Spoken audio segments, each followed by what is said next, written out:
Flour tortillas are actually really easy to make at home. You mix flour, baking powder, salt, water, and some kind of saturated fat into a bowl.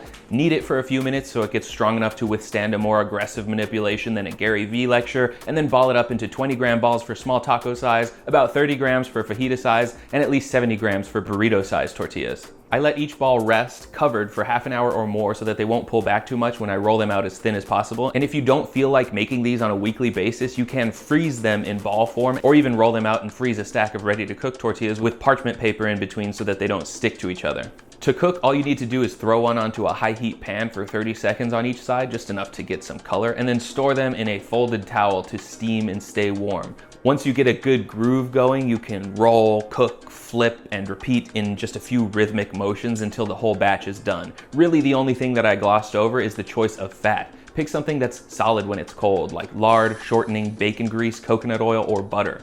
Recently, I've actually been making smoked tortillas. I use smoked salt instead of regular kosher salt. I've been using smoked beef tallow as the fat, and I've even smoked the water that gets mixed in. One thing I've learned while testing out a bunch of these electric pellet grills is that you can smoke great barbecue plus a ton of different items on the side. Got 3 pounds of beef fat left over from trimming briskets? Throw it on the smoker for a few hours until it darkens over time like a Bong Joon-ho plot line. Want home smoked salt with your own choice of wood flavor? Just drop a plate of salt in the smoker for a couple hours while you're cooking something else and you've got smoked salt on demand.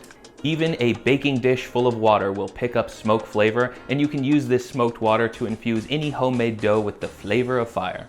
By their powers combined, this smoked beef tallow, salt, and water combine just as before to make an intensely smoky flour tortilla, perfect for breakfast tacos or smoky quesadillas. If you really want to try this but don't have the means to follow my recipe exactly, I'd suggest trying it with leftover bacon grease instead of smoked tallow. Bacon is smoky on its own, plus you can just buy smoked salt and even drip a few drops of liquid smoke onto the water to emulate that smoked water.